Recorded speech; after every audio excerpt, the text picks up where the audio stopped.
নমস্কার বন্ধু, আপনারা দেখছেন হেল্পটেক বাংলা। আমি আজ এই ভিডিওতে দেখাবো যে জব কার্ডের নাম সংযোজন বা বিয়োজন আপনারা কিভাবে করবেন। তো নাম সংযোজন বলতে আপনার পরিবারের একটা হয়তো জব কার্ড আছে, আপনার 18 বছর বয়স হয়ে গেছে, আপনি ভিবি রামজি অর্থাৎ আগে যেটা এমজি এনআরজি ছিল সেখানে আপনি কাজ করতে চাইছেন। তো সেই ক্ষেত্রে নাম সংযোজন। আর বিয়োজন বলতে আপনার পরিবারে হয়তো 5 জন মেম্বার ছিল, একজন তিনি ডেথ হয়ে গেছে বা মারা গেছে বা অন্য জায়গায় বিয়ে হয়ে চলে গেছে, সেটাকে বলছে বিয়োজন। তো আপনারা জানেন যে গত 5 থেকে 6 বছর ধরে পুরোপুরি জব কার্ডের কাজ কিন্তু বন্ধ হয়েছিল। তো এই মর্মে জব কার্ড এমজি এনআরজি উঠে গিয়ে ভিবি রামজি কিন্তু চালু হয়েছে। আগে ছিল 100 দিনের কাজ, এখন হয়েছে 125 দিনের কাজ। তো প্রতিটি গ্রাম পঞ্চায়েতে কিন্তু আস্তে আস্তে কাজ শুরু হচ্ছে এই ভিবি রামজির। তো আপনার যদি নাম না থেকে থাকে, আপনি কিভাবে নাম তুলবেন? আপনার পরিবারের হয়তো জব কার্ড আছে, 4 জন মেম্বার আছে, তো আপনার 18 বছর বয়স হয়ে গেছে, আপনি কাজ করতে ইচ্ছুক। তো আপনি কিভাবে এই আপনার যে পরিবারের জব কার্ডটি আছে সেই জব কার্ডে আপনার নামটি কিভাবে সংযোজন করবেন, আজ এই ভিডিওতে আমি সেটাই দেখাবো। অবশ্যই ভিডিওটি আপনারা শেষ অবধি দেখতে থাকুন। আর যারা আমার চ্যানেলে নতুন তাদেরকে বলবো চ্যানেলটিকে সাবস্ক্রাইব করে সঙ্গে থাকবেন, আর যারা সাবস্ক্রাইব করেছেন তাদেরকে অসংখ্য অসংখ্য ধন্যবাদ। তো এবার থেকে কন্টিনিউ ভিবি রামজির সমস্ত ইনফরমেশন আপনারা এই চ্যানেল থেকে পাবেন। তো বড় আপডেট, ভিবি রামজি জব কার্ডের নাম সংযোজন ও বিয়োজনের আবেদন শুরু হয়েছে প্রতিটা গ্রাম পঞ্চায়েতে। রাজ্য সরকারের ভিবি রামজি ব্যাকেটে এমজি এনআরজি প্রকল্পের আওতায় জব কার্ডধারী পরিবারগুলির জন্য গুরুত্বপূর্ণ ঘোষণা। এখন নির্ধারিত ফর্ম নম্বর ক পূরণ করে জব কার্ডে পরিবারের নতুন সদস্যের নাম সংযোজন ও বা বিয়োজন আপনারা আবেদন করতে পারেন। তো কারা আবেদন করতে পারবেন নাম সংযোজনের জন্য? অর্থাৎ আপনার যদি জব কার্ডে নাম না থেকে থাকে, আপনার যদি পরিবারের জব কার্ড থেকে থাকে, সেই জব কার্ডে আপনি কীভাবে ইনক্লুডেড হবেন? তো পরিবারের যে সদস্যের বয়স 18 বা তার বেশি, তিনি কাজ করতে ইচ্ছুক, তিনি জব কার্ডের নাম সংযোজনের জন্য আবেদন করতে পারবেন। মৃত্যু বা বিবাহ বা স্থায়ীভাবে উন্নত বসবাস বা অন্যান্য বৈধ কারণে পরিবারের কোনো সদস্যের নাম বাদ দেওয়া প্রয়োজন হলে নাম বিয়োজনের আবেদন করা যাবে। প্রয়োজনীয় নথি কি? আপনার নাম সংযোজন করতে কি কি নথি লাগবে? তো এখানে বলে রাখি, প্রথমেই ফর্মটি লাগবে, ফর্ম নম্বর ক। নির্ধারিত আবেদন সেই ফর্মে আপনাকে ফিল আপ করতে হবে। তার সাথে কি কি জমা দিতে হবে? আধার কার্ড, ভোটার কার্ড, প্রয়োজন অনুযায়ী জন্ম বা সনদ বা মৃত্যু সনদ, বিবাহ সংক্রান্ত নথি বা অন্যান্য প্রাসঙ্গিক নথি। আবেদনকারীর মোবাইল নাম্বার অবশ্যই দিতে হবে এবং 2 কপি করে ফটো কিন্তু লাগবে। তো এটা বলে রাখি, এটা নাম সংযোজনের জন্য লাগবে। নির্ধারিত যে ফর্ম আছে সেই ফর্মটি লাগবে, সেই ফর্মটাও আমি দেখাবো পরবর্তী লাস্টের দিকে। তার আগে বলে রাখি, আধার কার্ড, ভোটার কার্ড এবং আপনার যে 2 কপি করে ফটো ও আবেদনকারী মোবাইল নম্বর, এটা কিন্তু সংযোজনের জন্য লাগবে। বিয়োজনের জন্য যে ফর্ম আছে সেই ফর্ম, ওই একই ফর্ম, সেই ফর্ম লাগবে।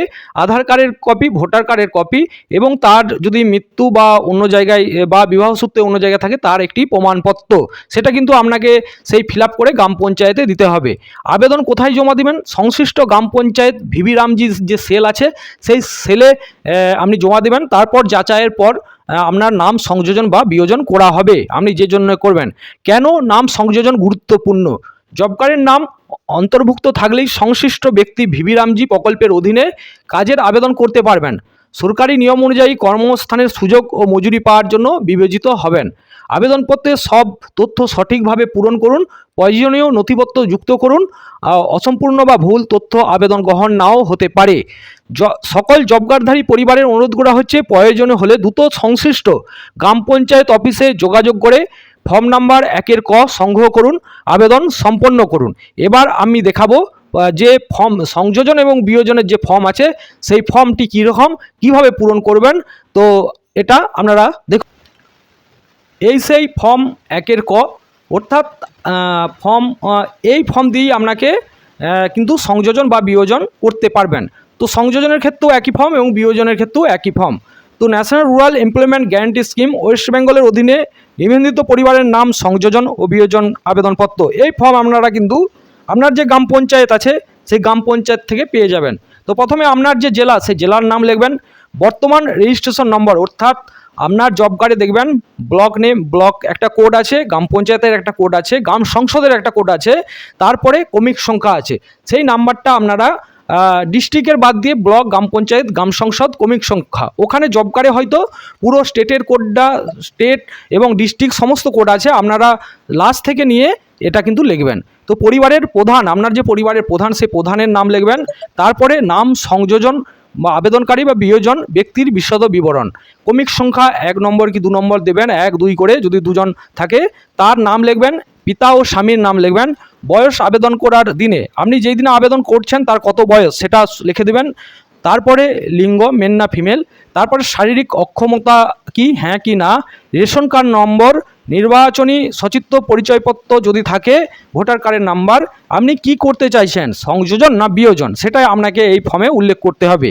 তারপরে আপনার গ্রামের নাম, পোস্ট অফিসের নাম, আপনার মৌজার নাম, থানা, গ্রাম পঞ্চায়েতের নাম, ব্লকের নাম এবং আপনি কোন সম্প্রদায়ের, সেটা তপশিলি জাতি না তপশিলি উপজাতি, অন্যান্য অগ্রসর শ্রেণী বা সংখ্যালঘু সম্প্রদায়, এটা আপনারা এখানে লিখে দেবেন।